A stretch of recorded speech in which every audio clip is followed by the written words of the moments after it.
I'm sure you can tell that this is going to be a very special episode of ResiWeek, not just because I'm decked in festive colors, but because I am doing it and not Matt Scott, because he won't return my calls. Oh, Fine! I'll just do it myself! On this episode of ResiWeek, we reminisce about the biggest stories for the residential AV industry. All that and more on ResiWeek.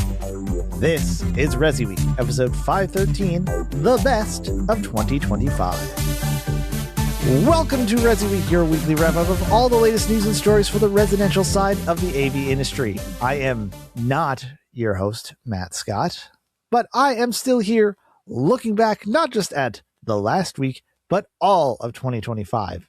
A year that has been interesting, to put it nicely. It is also the year that we hit 500 episodes of this very show, so got a lot to cover. We start back in February at ResiWeek 480 talking about tariffs. Kind of have to, because at the start of the year, it was what everyone was talking about. Every week there was some big push and pull and confusion and concern about what could happen for tech verticals like our own with all these imposing tariffs. Matt got to dodge the question because it's a very US-centric topic, but that's okay because Tim was hosting that very episode. He talks to Katie McGregor-Bennett and Bob Archer about finding order in the chaos. We've gotten so familiar and so used to working in a pretty chaotic environment. Supply chain wreaked havoc on our industry, both sides of the fence for years, COVID, all of the things. So, I think, unfortunately, I think it's just an extension of something that we're already very familiar with, which is uncertainty and needing to be really dynamic in the day-to-day. That's kind of the, Really, Katie? That's enlightening. What it really comes down to now is the time to have really clear communication. I come at this from the communicator standpoint. So now is the time to have very clear communication. And part of that is looking at shortening up timelines for things that you have certain criteria for, contractual criteria, warranty criteria, payment term criteria, those sort of things. You need to be taking a really close look at those. If that's what's in your control, and start tightening up the language around those things to make sure that you're protected. And then obviously as the tariff conversation continues to evolve, is making sure that anything you're putting out there has that clarity and the short timeline that allow you to save your proverbial butts. I think that's unfortunately what all of this is. There are brands are starting to make announcements. As we were talking about before we started recording, there's brands that have made the commitment to make an announcement and now they're pulling those back. Right. And so, there's going to be a lot more of that and I think it's just going to be for the next really foreseeable future, but the next couple of months are going to be really bumpy in that regard. So, I think the challenge is going to be for systems designers, consultants, specifiers who have a little bit of a longer term and are looking at products and making interim buying decisions, not really knowing what the reality is of, are those products here? Are they landed? Are they in the US already? Or do they need to be inbound from somewhere else? And that, start dialing for products now, I think is the best thing I can offer on that side. Yeah. Robert, you've been around for a minute, and obviously all three of us lived through the 2020. Katie mentioned the supply chain issues. What is going to be the longer term impact of these tariffs and of the different charges that the U.S. government's looking to put on? Well, I think the impact that inflation has had on the economy over the past several years post-pandemic, it will probably have a similar effect where the prices come up and they're not likely to go back down. And that means that's more money out of consumers' pockets to spend on these systems. And that could impact the breadth of these systems. It could impact system design. Maybe it impacts dealers in the way that they order product and manage their inventories. The other big topic this year was AI, artificial intelligence. But, if we really wanted to mince words, it was a bunch of machine learning that people just slapped the word AI onto, but tech that really didn't need it. That's not what we're exactly here to talk about. Instead, on episode 483, we talked to Ian Bryant and Joe Whitaker about ways to use AI that actually makes sense for your business. When you're deploying them for the wrong, like I just the other day used it. Speaker manufacturers is a great way. I'll just share my secret with everyone. So you're trying to make a new speaker out of some plastics, and you're trying to figure out, you have a basic recipe for what is in the plastic, and then you're like, ooh, that one causes cancer. Ooh, that one off gases for plenum. Ooh, that, and then you stick that recipe in AI and say, make me this same recipe with full replacements for each one of these chemicals, and boom, it spits it out. And now it doesn't off gas, and now it doesn't burn your lungs. And yes, there is a place, there's a use for this, right? But the thing is we're going to burn out people on AI and give consumer fatigue because we're forcing it down their throats for the wrong thing. You've all seen the videos on TikTok or Facebook or whatever, where you can now have an AI assistant, no more receptionist, not a real person, right? We're going to burn consumers out to the point of they don't want AI. This is exactly what happened and is happening with Alexa and voice, right? We burnt them out by just letting them order Tide Pods and toilet paper from Alexa. So now we burnt them out on voice. Let's not repeat that and burn them out on AI too. It's useful. That's why voice is kind of in the stagnation. Even when big companies do that, and then you got great innovative companies like Josh AI going, okay, we better call ourselves a control system now because Amazon and Google burned everybody out on voice. We're going to do the same thing with AI. It's going to lose its luster. Once it loses its luster, you lose money for innovation. You lose money for development. That's why Alexa today is damn near the same it was on day one, right? Using it for a tool, yes. Using it for a salesman, an answering machine, a auto schedule generator. Guys, come on. Like, that's like Control 4 trying to have an app store. Didn't work, right? So it is what it is. I love AI. The use cases for consumers are just going to burn them out. Yeah, that's a good point. Ian, to me, this is just baby steps. Or is it, to Joe's point, of use it sparingly with customer facing? Is there a difference there? Well, I first got to give a shout out to Henry Clifford, because this is another article that I remember we talked about his monologuing article a while back, and he's so great when it comes to the being personalization of our industry. And that's why I think it's important, why I go side with Joe. And I think that we are, especially the more higher luxury that you get in our channel, this is a very personable industry. You are working very closely with people and trying to find solutions for them to improve their lives. And so having that vulnerability and showing that your mistakes and your writing and your speaking, and so that people know that you are a person that is trying to get to know them and talk to them and earn their trust and earn their business.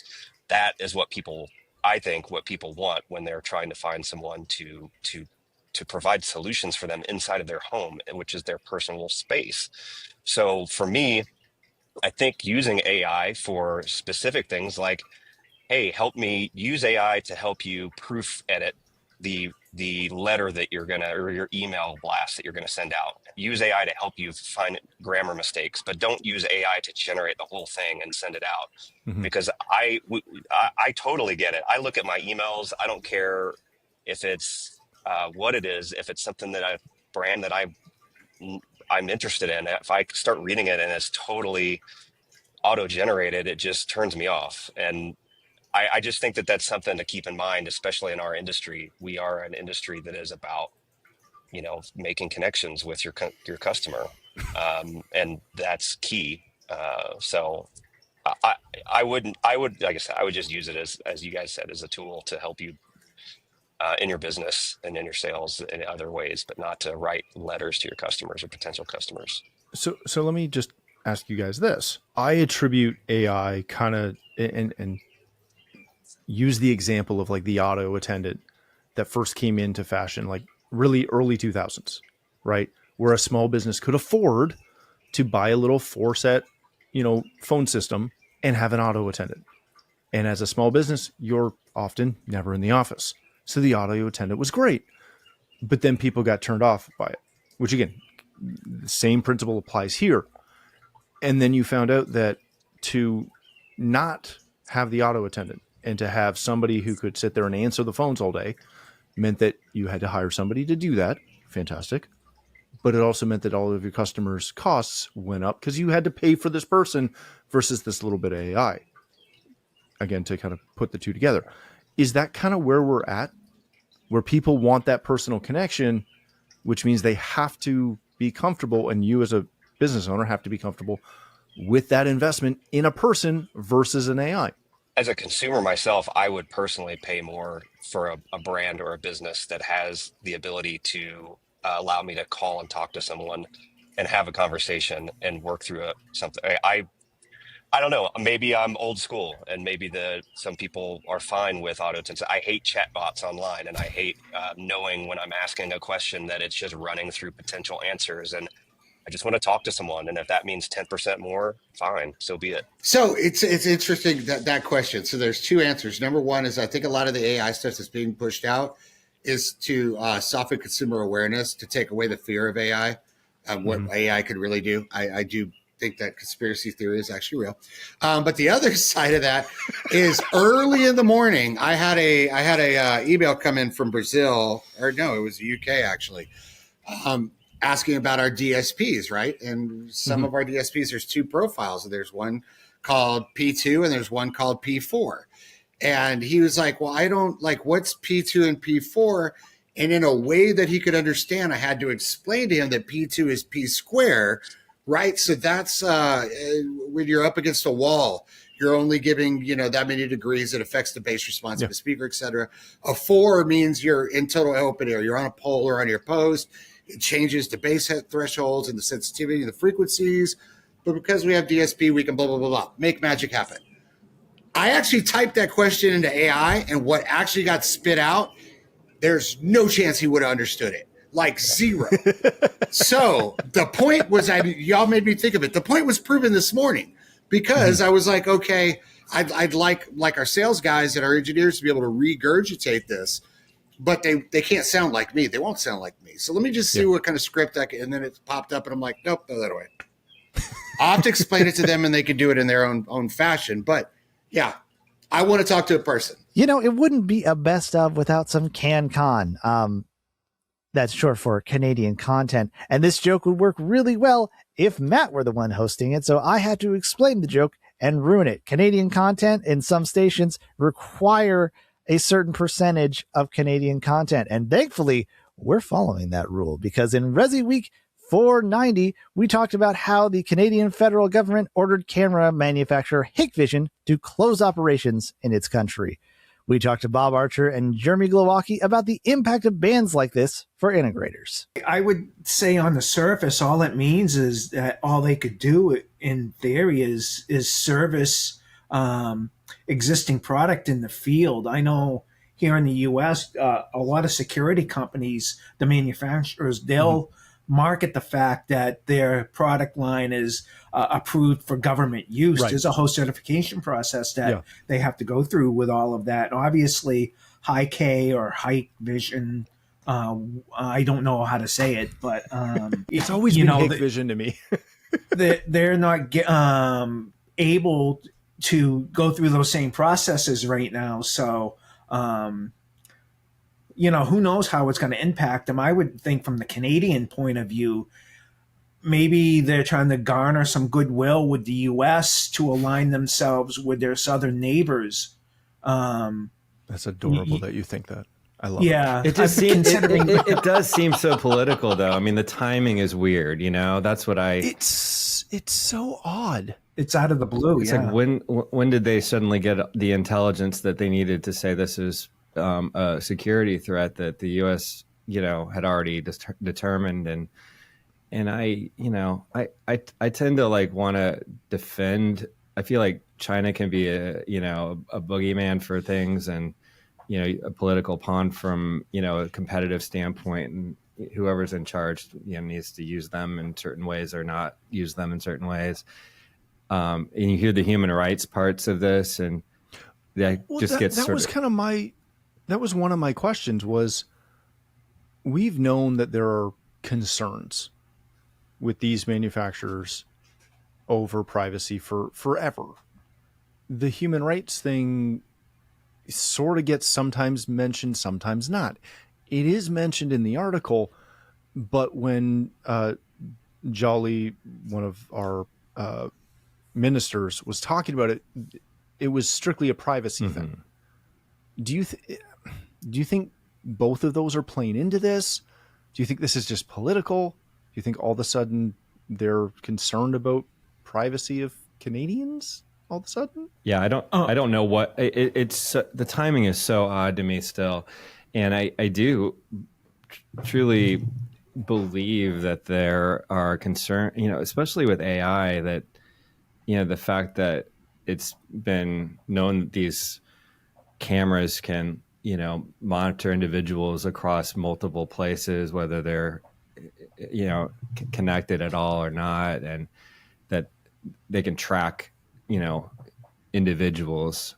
And I don't know if suddenly they just had a wake-up call that this is a problem, a concern. I don't know why the difference in realization from one country to the other would occur.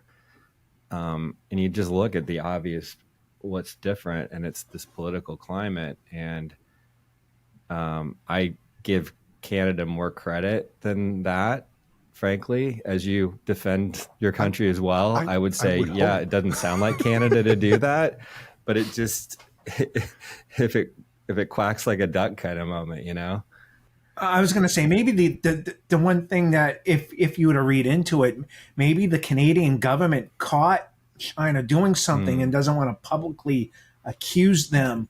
That's the only thing I can think of, is that because again, it's very, and I'm aware that most of our listeners don't follow Canadian politics very much. I'm guessing that you guys don't spend a ton of time listening to it. I unfortunately do. And this is a rarity. We just don't see this kind of response, especially in the marketplace, right? We'll see it on the political side, but on the marketplace, in the business world, the last time they did something this, shall we say, aggressive, was when they arrested the daughter of Huawei's CEO, I believe, like 4 or 5 years ago. Like it's very random. One of the other news outlets is reporting that Best Buy, Home Depot, and Lowe's have already pulled Hikvision, which again, I question that a little bit because we no longer have Lowe's in Canada as of last year, but who knows? Of course, one of the biggest events of the residential space is CEDIA Expo. Once again, cohabitating with Commercial Integrator Expo over in Denver. Unfortunately, I didn't make it out there, and neither did Matt, so he wouldn't have much to say on this. But Tim Albright did. He talked to Alex Capisolatro and Arlen Schwiger about their time at the show on episode 499. I'm not even sure where to begin. It was, as you guys all know, if you've been to Expo, a lot of stuff. There was a ton of education, a ton of booths, a lot of people talking about AI, talking about lighting, talking about various AV things. I spent probably 90% of my time stuck in the Josh booth. So most of what I saw was what we're working on and hearing anecdotally from people about, what else is going on. But I did get to walk around. I got to do the acoustics demo, which was pretty awesome, Yep. And a few other things. So I wish I could just say concisely what's going on, but I'll say the industry is strong. Companies seem to be growing. I know numbers might indicate that the show is either flat or maybe even down a little bit, but it didn't feel like it was weak. It definitely felt like a very busy trade show. All right. I did pull some. We do not have numbers as of this recording, which is roughly 3:00 Eastern on Monday. Pulled up last year's numbers. Alex mentioned that 12,300 verified attendees last year. Again, as of this recording, we have no idea how many those are compared to this year. Arlen, you've had a change in the last years from the last time you hit CD's show floor. A year ago, you were doing what I was doing, which was running around and interviewing folks. This time around, you've moved over to Rise. You're now representing companies and trying to get folks like me to come see them. But you got a little bit more of a taste than Alex did because, again, as he said, he was stuck in the booth. What did you see in and around the show floor this year? Yeah, I would say I was, I wouldn't say I was stuck with my clients, but I was around our clients, which this year meant a lot of AV demos, which I guess it sounds like I saw more of than Alex, although I did not get to see the L acoustics. but I think, for me, it was Ascendo, Mad VR Labs, Movia, and these are all brands that were associated with the SR7 booth at the show, the Soundroom 7, that $1 million home theater. So that was just something that was really kind of cool to see, and I think it lived up to. I think it lived up to the expectations. When you talk about a $1 million theater, you're putting a big spin on it. You're going for something that companies are not really used to it. I think we've seen demos kind of certainly tailed off in recent years as lighting and shades and energy management and other control stuff have come to the fore. But between Sony, between JBL Synthesis, between Soundroom 7, I was in Soundroom 6 a lot, a couple of the other sound rooms, and I was also around Richard Sharshan, who wrote the coffee table book Home Theaterology. And that was, again, it was partially about his love for home theater, but it also included a lot of educational content and inspirational content. From what he told me, business is going very well. We've got several projects lined up for this year. And so it really gave me a good indication that, dedicated home theaters, I think, are back to being a very appealing sale for integrators. I think it's kind of going back to a little bit of their bread and butter, but their bread and butter is tastier these days, we should say, when it comes to audio and video. I mean, it's just kind of amazing, the Atmos demos that were going on. The Ascendo had the, I think it was their new 264-inch infrasonic subwoofers in that room, along with like a dozen other speakers and all that. So to me, that was one of the bigger things that I spent time with at the show, was just the demos and the AV. And I'll include the LED walls within that. That's been a growing category. And, seeing that again at booths like Kaleidoscape, it's the technology is becoming more remarkable every day.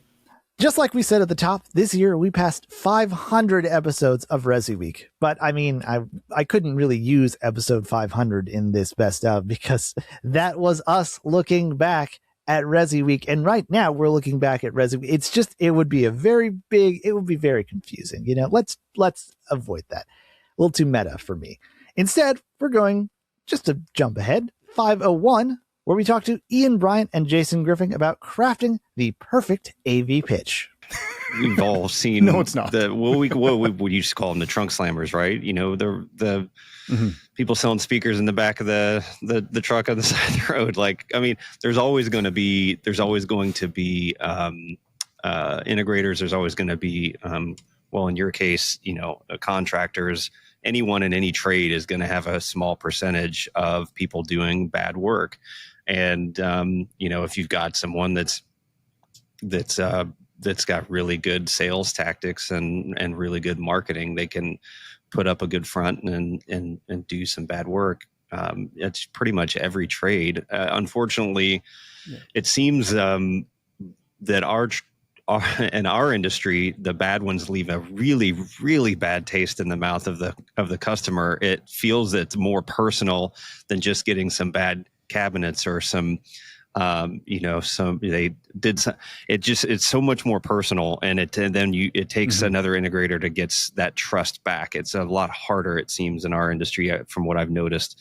But I don't know. I think that's just going to be in any trade. But one of the things that I was thinking of when I read this article that Kat wrote, which was very great, very well written, it did remind me of something that I refer to a lot because I think it stands out, that the CEDIA Technology Advisory Council, a couple of years ago, did that Integrator 2027 white paper, and it was more about talking about how you're improving the life of the your customer and their home, and by not just selling black boxes and big TVs, but we're actually trying to improve someone's lifestyle inside of their living condition in their quarters. And I think that elevator pitch, talking about that kind of focusing on improvement and focusing on the personal side of it, and along with going into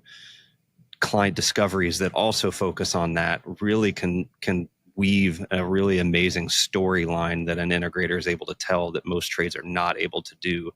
So I really liked how she gave examples, and it was very focused around the person and the people and their home and their experience.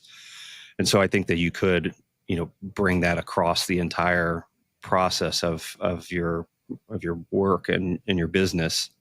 So it's like you said, we the elevator pitch in our industry has been up for discussion for so long, because how do you get the point across? And then, as Kat mentioned, depending on who you're talking to, there's 20 different ways of presenting it, because everyone has a different view of what our industry is. But I think that it's extremely important, and I definitely, as both of you said, recommend going and reading it. And one of the things that she put in there was making sure that everyone in your company is on the same page with that elevator pitch and how it reflects in your business. And I think that was a really good one. So it's not just the sales team using the pitch.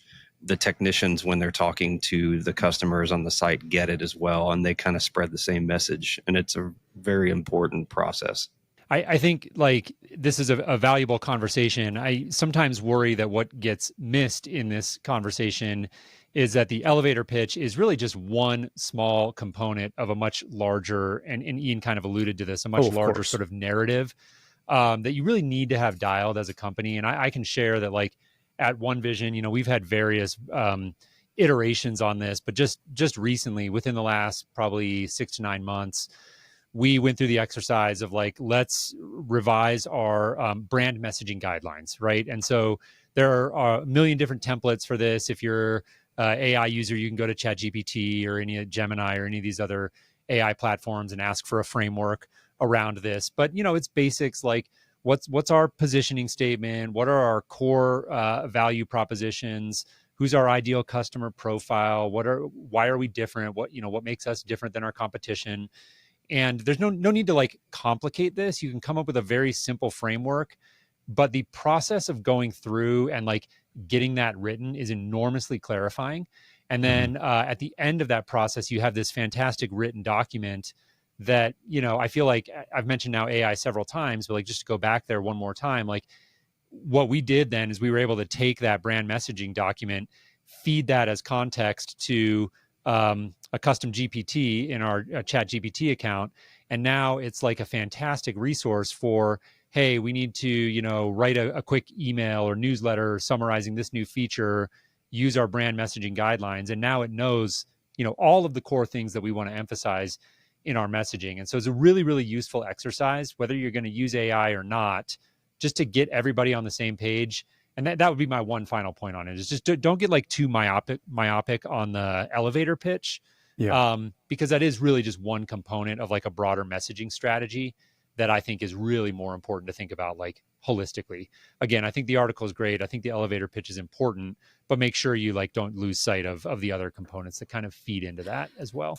And that basically covers 2025 for ResiWeek.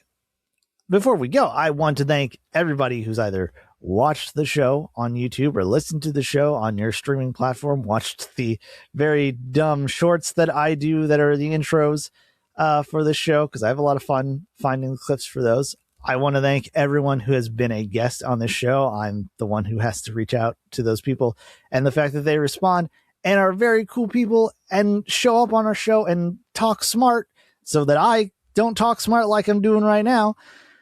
Thank you so much for all that. If you want to check out more stuff on the AV side of things, check out our shows like A State of Control, AV Career Mastermind, Women in AV, mostly probably any show that says something AV in it, you'll probably find on AVNation.tv. I'm going to take a page from Tim and say, don't follow me. If you want a copy of a book that I've written, 2 books, in fact, that have nothing to do with AV, then I don't know, email me, message me, something, and I'll send you a PDF file and you can have fun with that. For now, we're closing out the year. We are going to have a lovely chat with some people about 2025 and the year that was and what might show up for the residential side of AV in 2026. But for now, happy holidays, enjoy yourself. And this has been ResiWeek, the network for the AV industry. What are you listening to? This is AV. This is AVNation. This is AVNation.